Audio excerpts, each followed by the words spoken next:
20 ವರ್ಷಗಳಿಂದ ರಾಯಚೂರು ಜಿಲ್ಲೆಗೆ ಸಚಿವ ಸ್ಥಾನ ಸಿಕ್ಕಿಲ್ಲ. ಕೊನೆ ಗಳಿಗೆಯಲ್ಲಿ ಸಚಿವ ಸ್ಥಾನ ಕೈ ತಪ್ಪಿದೆ. ನಮ್ಮ ಜಿಲ್ಲೆಯಲ್ಲಿ 2 ಗುಂಪುಗಳಿವೆ. ಸಿಂಧನೂರು ಶಾಸಕ ಹಂಪನಗೌಡ ಬಾದರ್ಲಿ ಅವರು ಕೊಟ್ಟಿರುವಂತ ಹೇಳಿಕೆ. ಕೊನೆ ಗಳಿಗೆಯಲ್ಲಿ ಸಚಿವ ಸ್ಥಾನ ಕೈ ತಪ್ಪಿದೆ ಅಂತ ಹೇಳಿದ್ದಾರೆ. ನಮ್ಮ ಜಿಲ್ಲೆಯಲ್ಲಿ 2 ಗುಂಪುಗಳಿದೆ ಅಂತ ಹೇಳಿದ್ದಾರೆ. ಬಿಕೆ ಹರಿಪ್ರಸಾದ್ ಅವರು ಕೆಪಿಸಿಸಿ ಅಧ್ಯಕ್ಷರು ಕರೆದು ಮಾತನಾಡಿದ್ದಾರೆ. ನಮಗೆ ಆಗಿರುವ ಬೇಸರವನ್ನ ಅವರಿಗೆ ಹೇಳಿದ್ದೇನೆ ಅಂತೇಳಿ ಬೆಂಗಳೂರಲ್ಲಿ ಶಾಸಕ ಹಂಪನಗೌಡ ಬಾದರ್ಲಿ ಅವರು ಹೇಳಿಕೆಯನ್ನ ಕೊಟ್ಟಿದ್ದಾರೆ. ನಮ್ಮ ಜೊತೆಗೆ ಹಿರಿಯ ಶಾಸಕರಾಗಿರ್ತಕ್ಕಂಥ ಹಂಪನಗೌಡ ಬಾದರ್ಲಿ ಅವರು ಇದ್ದಾರೆ. ಮಾತನಾಡ್ಸೋಣ ಸರ್, ತಾವು ಕೂಡ ದೆಹಲಿಗೆ ಹೋಗಿ ಬಂದ್ರಿ, ಸಾಕಷ್ಟು ಮನವಿ ಮಾಡಿದ್ರಿ, ರಾಯಚೂರು ಜಿಲ್ಲೆಗೂ ಪ್ರಾತಿನಿಧ್ಯ ಸಿಕ್ಕಿಲ್ಲ ಅನ್ನುವಂಥದ್ದು. ಈಗ ರಾಯಚೂರು ಜಿಲ್ಲೆಗೆ ಕಳೆದ 20 ವರ್ಷಗಳ 2 ಅವಧಿಯಲ್ಲಿ ನಮ್ಮ ಕಾಂಗ್ರೆಸ್ ಪಕ್ಷ ಅಧಿಕಾರ ಇದ್ದಂತ ಸಂದರ್ಭದಲ್ಲಿ ಗೆದ್ದಿರ್ತಕ್ಕಂಥ ಎಂಎಲ್ಎಗಳಿಗೆ ಪ್ರಾತಿನಿಧ್ಯ ಸಿಕ್ಕಿಲ್ಲ. ಅದನ್ನ ಬಹಳ ಸೀರಿಯಸ್ ಆಗಿ ನಾವೆಲ್ಲ ಪಕ್ಷದ ವರಿಷ್ಠರ ಮುಂದೆ ಪ್ರತಿಪಾದನೆ ಮಾಡಿವಿ. ಪಾಸಿಟಿವ್ ಆಗಿ ಇದ್ರು, ಬಟ್ ಕೊನೆಗಳಿಗೆ ಎಲ್ಲಿ ಅದು ಮಂತ್ರಿ ಸ್ಥಾನ ಸಿಕ್ಕಿಲ್ಲ. ಬೇಸರ ಆಗಿದೆ ಮತ್ತು ಕಾರ್ಯಕರ್ತರು ಎಲ್ಲರೂ ಬಹಳ ಆಕ್ರೋಶವಾಗಿದ್ದಾರೆ.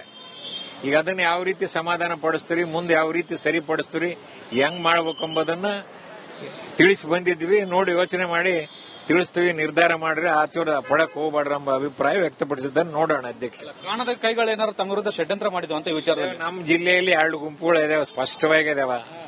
ಅವೆಲ್ಲ ಅವ್ರ ವಿರುದ್ಧ ನಾವು ಮಾಡ್ತೀವಿ, ನಮ್ಮ ವಿರುದ್ಧ ಅವ್ರು ಮಾಡ್ತಾರೆ. ಅವ್ರ ಕೈ ಮೇಲಾಗಾಯ ಆಗಿದೆ, ತಮ್ಮ ಹಿರಿತನಕ್ಕೆ ಆದ್ಯತೆ ಸಿಗಲ್ಲ. ಯಾರ ಕೈ ಮೇಲಾಗಿಲ್ಲ, ಯಾರಿಗೂ ಕೊಟ್ಟಿಲ್ಲ, ನಮಗೂ ಕೊಟ್ಟಿಲ್ಲ, ತಟಸ್ಥ ಧೋರಣೆ ಮಾಡ್ಯಾರ. ಸರ್, ಈಗ ಸಮಾನ ಮನಸ್ಕರು ಎಲ್ಲರೂ ಕೂಡ ದೆಹಲಿಗೆ ಹೋಗಿದ್ರಿ, ನಮ್ಮ 30 ಜನ ಶಾಸಕರಿದ್ರಿ, ನಮ್ಮಲ್ಲಿ ಯಾರಿಗಾದ್ರೂ ಕೊಟ್ಟರು ಓಕೆ ಅಂತ. ಅದ್ರಲ್ಲಿ ಬೇರೆ ಕೇವಲ ಒಬ್ಬರಿಬ್ಬರಿಗೆ ಅಷ್ಟೇ ಆಗಿರ್ತಕ್ಕಂಥದ್ದು. ಈಗ ಮತ್ತೆ ಪುನಃ ಸೇರ್ತು, ನೋಡೋಣ ಏನಾಯ್ತು, ಯಾವಾಗ ಏನಾಯ್ತಂತ. ಇಲ್ಲ. ಹರಿಪ್ರಸಾದ್ ಅವ್ರನ್ನ ಭೇಟಿ ಮಾಡಿದ್ರಿ, ಏನ್ ಹೇಳಿದ್ರು ಅಂತ. ಅದೇ ಸಂಘಟನೆ ಬಗ್ಗೆ ಚರ್ಚೆ ಮಾಡಿ ಬಂದಿವಿ.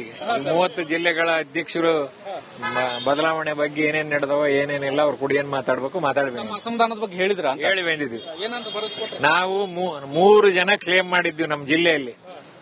ಎಂಎಲ್ಸಿ ಕಡೆಯಿಂದ ಮಾದಿಗ ಸಮಾಜದಿಂದ ವಸಂತ್ ಕುಮಾರ್ ಅವರು, ಜನರಲ್ ಇದ್ದ ನಾನು ಮತ್ತು ಎಸ್ಟಿಲಿದ್ದ ಬಸನಗೌಡ. ನಾವು 3 ಯಾರಿಗಾದರೂ ಕೊಡ್ರಿ, ಸಾಮಾಜಿಕ ಬದ್ಧತೆಯಲ್ಲಿ 3ರಿಗೆ ಯಾರಾದರೂ ಕೊಡ್ರಿ, ಕೊಟ್ಟರೆ ನಾವು ಸಂತೋಷವಾಗಿ ಸ್ವೀಕಾರ ಮಾಡ್ತೀವಿ ಅಂತ ಹೇಳಿ ಬಂದಿದ್ದೀವಿ. ಅದನ್ನು ಕನ್ಸಿಡರ್ ಮಾಡಿಲ್ಲ. ಇದಿಷ್ಟು ಬಾದರ್ಲಿ ಅವರ ಮಾತು. ನಮಗೆ ಅವಕಾಶ ಕೊಡಬೇಕಾಗಿತ್ತು. ಕಳೆದ 20 ವರ್ಷಗಳಿಂದ ರಾಯಚೂರು ಜಿಲ್ಲೆಗೆ ಒಂದು ಅವಕಾಶ ಸಿಗ್ತಾ ಇಲ್ಲ ಅನ್ನೋ ಅಸಮಾಧಾನವನ್ನು ಹೊರ ಹಾಕ್ತಾ ಇದ್ರೆ, ಮುಂದಿನ ಹಂತದಲ್ಲಿ ಸಮಾನ ಮನಸ್ಕರರು ಒಟ್ಟಾಗಿ ಸೇರ್ತೇವೆ ಅಂತ ಮಾತನಾಡ್ತಾರೆ. ಕ್ಯಾಮರಾಮನ್ ಮಂಜುನಾಥ್ ಜೊತೆ ಬಸವರಾಜ್, ಸೆಂಟಿಮೀಟರ್ ರಿಪಬ್ಲಿಕ್ ಕನ್ನಡ, ಬೆಂಗಳೂರು.